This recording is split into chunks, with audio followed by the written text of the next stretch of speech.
Pronto, para finalizar a pilha do Daniel, a gente precisa ainda entender a reação global dessa pilha. Você sabe que ela tem semi-reações, né?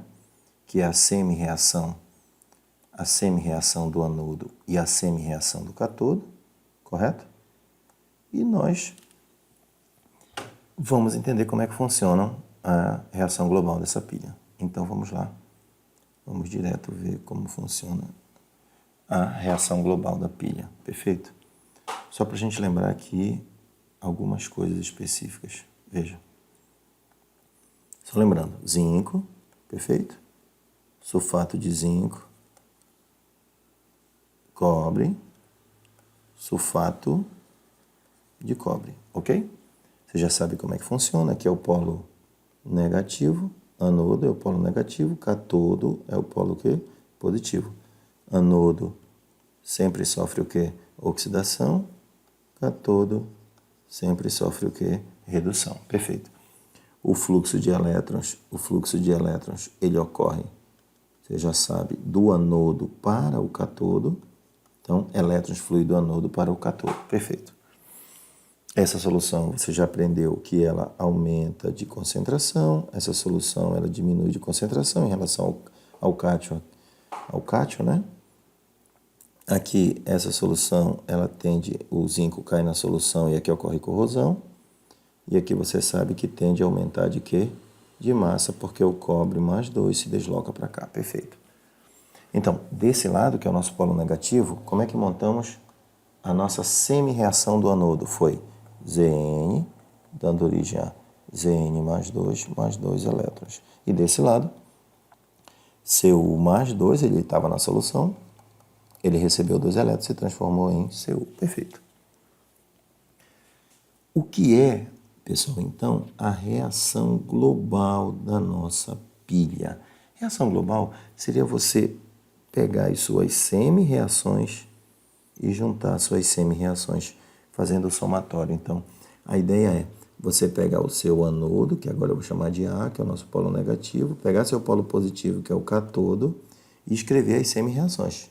Então, seria anodo Zn, dando origem ao quê, pessoal? Zn mais 2 elétrons. Reação de oxidação. Então, anodo é uma reação de oxidação. Vou fazer o cátodo. Cu mais 2, que é quando ele está na solução. Ele recebe o quê? 2 elétrons que vem pela placa, dando origem ao quê? A Cu, e ele se tornando o quê? Sólido, né? Grudando na placa. Pronto. Montadas as semi-reações, o que você vai fazer? Você vai somá-las. Basta somar as semi-reações, que o resultado obtido dessas semi-reações é a sua reação global da pilha. Vamos ver como é que funciona, então? Toda vez que você tiver uma situação dessa, raciocine comigo. O zinco perdeu 2 elétrons e eles já serão utilizados por quem? Lembra? Ele vai migrar pelo fio até chegar do outro lado. Então, na verdade, você pode cancelar esses 2 elétrons porque significam a mesma coisa, né? Ele sai numa reação e entra na outra. Sempre que ele sai numa reação e entra na outra, você pode simplificar. Mas, professor, pode acontecer o caso de aqui ter, por exemplo, 3 elétrons e aqui só ter 1 elétron? Pode. Aí você tem que proceder ao quê? Ao controle de cargas elétricas. Então, você só pode cancelar isso com esse se a quantidade que está na saída é igual à quantidade da entrada. E como é que eu controlo isso? Multiplicando por um número, dividindo por um número. Cabe a você verificar o caso concreto. Vamos dar só um exemplo básico. Se aqui tivesse, por exemplo, 1 elétron e aqui eu tenho 2, eu teria que pegar essa equação e multiplicar por 2. Só que eu multiplico por 2 quem? O zinco, o Zn mais 2 e o 2. Todo mundo será multiplicado por 2. Sempre a ideia é ter o mesmo número de elétrons. Se necessário for, você terá que multiplicar, você terá que o quê? Dividir para chegar na sua resposta, perfeito? Vamos lá, então. Simplificando, voltando, né, aquela nossa análise. Então, você percebeu que pode multiplicar, você pode dividir por 2, de forma que esses 2 valores sejam sempre iguais. Então, vamos lá. Fizemos o cancelamento, dos dois elétrons. E qual foi o resultado obtido? Desse lado, vamos colocar aqui a setinha, né? Antes da seção do nosso reagente, quem é? É o zinco, que está na forma o quê? Sólida, que interage com o cobre, mais 2, que está na forma o quê? Aquosa, dando origem a quem? A Zn mais 2, que está na forma o quê? Aquosa, mais Cu, que está na forma o quê? Sólida. Vamos tentar lembrar rapidamente aqui como é que funciona. Eu sou sólido e virei o quê? Aquoso. Olha que legal. Eu sou sólido, sofri aqui, ó, só para lembrar, ó. Sofri o quê? Corrosão, caí na solução. Esse aqui é o inverso. Ele estava na solução e virou sólido. Ele estava na solução e virou sólido. Então, essa é a essência. Reação global da pilha é o quê? É você somar sempre quem? O anodo com o catodo e o resultado obtido, basicamente, é a sua reação global, reação geral de uma pilha. Perfeito? Professor, eu já vi em livros que ele coloca Zn mais CuSO4. Tá correto? Tá correto. Não tem problema nenhum. É porque tem SO4 desse lado, você vai ter SO4 desse lado e vai ter SO4 desse lado. Aí alguns autores preferem não acrescentar o SO4. Mas estaria perfeito sua reação com SO4 ou sem SO4. Perfeito? Então essa é a forma de representar uma reação global. Como é que eu represento uma reação global de uma pilha? Soma anodo, catodo. Escreva a reação do anodo, que é sempre uma oxidação. Escreva a reação do catodo, que é sempre uma redução. Você soma, e para somar tem que cancelar os elétrons. E, se necessário, multiplica, divide para que esse número seja sempre o mesmo. Pronto. Uma outra coisa de uma pilha é a representação dela. Como é que você faz a representação de uma pilha? Toda a representação de uma pilha é basicamente isso aqui, ó. Você, de um lado, vai colocar o cara que sofre oxidação. Quem é o cara que sofre oxidação é o seu anodo. E do outro lado, você vai colocar o cara que sofre redução. Quem é o cara que sofre redução, professor? O meu catodo. Então, de um lado você coloca o polo negativo, do outro lado você coloca o polo positivo. Vamos analisar então. Representação de uma pilha. Isso aqui simboliza quem? A membrana, né? Ali no caso a nossa ponte, representação da separação do anodo do catodo pela ponte salina. Desse lado você vai ter o zinco, que estava na forma o quê? Sólida, e do outro lado você vai ter o zinco na forma o quê? Mais 2. Olha como é fácil. Quem é o anodo? Zinco, se transformando em zinco mais 2. E do outro lado é cobre mais 2, se transformando em cobre. Quer dizer, você simplesmente pega esse cara aqui, ó, e traz para cá. Pega esse cara aqui e traz para cá, simbolizando o nosso anodo e o nosso quê? Catodo. Desculpe, o nosso anodo, né? Simplesmente o nosso anodo. Para pegar o cobre, eu pego o cobre antes, como ele estava antes, e pego como ele estava o quê? Depois. Simples assim. Coloco o anodo, que é o cara oxidando, veja que foi de 0 para mais 2. E se eu vou de 0 para mais 2, o número está aumentando, o fenômeno é de oxidação. E aqui foi de mais 2 para 0. Perfeito? Outra coisa. Professor, eu já vi também ele colocar aqui o SO4. Mesmo esqueminha do anterior, pessoal. Eu já vi ele colocar aqui o SO4 menos 2 e aqui também colocar o SO4 menos 2. Pode? Pode, pessoal. É muito comum, mas como você poderia eliminar dos dois lados, isso não teria nenhum prejuízo à representação da pilha. Então, vamos lá. Reação global, soma anodo catodo.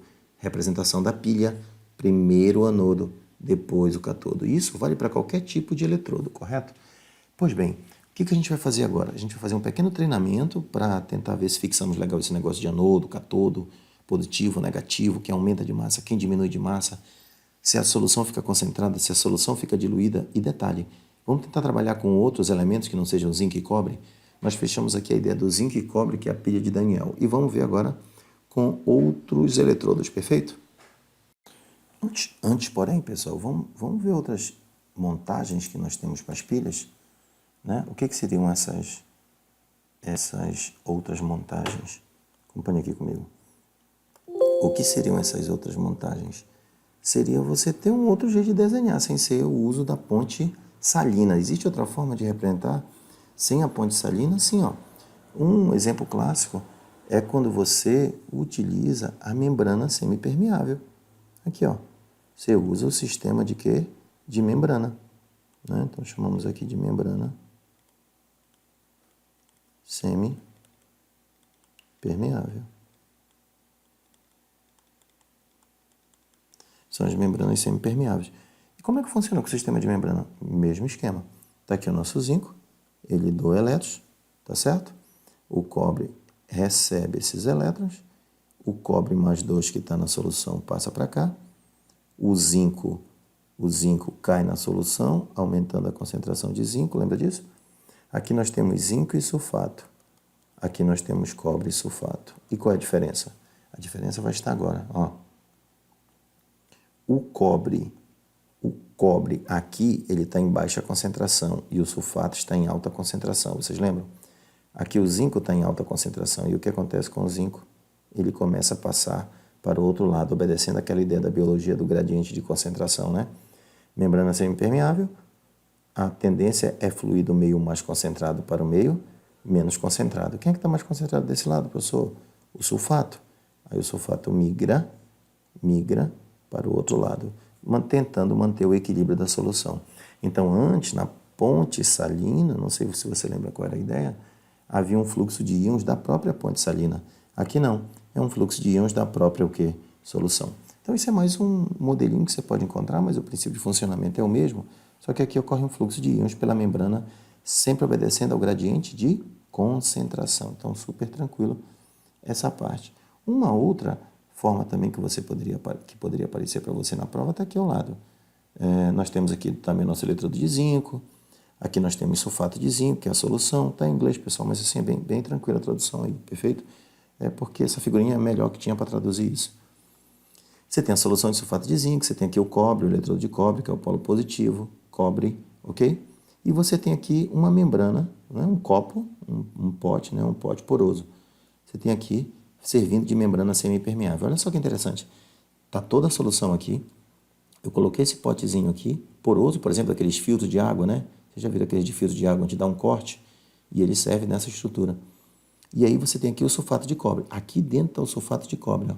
Sulfato de cobre aqui dentro do copo. O que está pelo lado de fora é o sulfato de zinco. E aí ocorrem as migrações normais, ó. O zinco, só um instantinho. O zinco, ó, migrações normais. O zinco, ele cai na solução. Quem cai na solução? O zinco mais 2, correto? E aí, a concentração de zinco alta, ela migra por onde? Pela membrana semipermeável. O cobre, lembra? O cobre está aqui, ó. O espaço ficou ruim aqui, mas o cobre, ele gruda na placa. A placa vai aumentando de massa. E o sulfato que está aqui dentro passa para a solução pela membrana. Então, aqui é o mesmo sistema de membrana, né? Membrana semipermeável. Mas o princípio de funcionamento é o mesmo, pessoal. Então, usar ponte salina ou usar o sistema de membrana semipermeável, o princípio de funcionamento é sempre o mesmo. Vamos fazer, então, algumas questões sobre isso?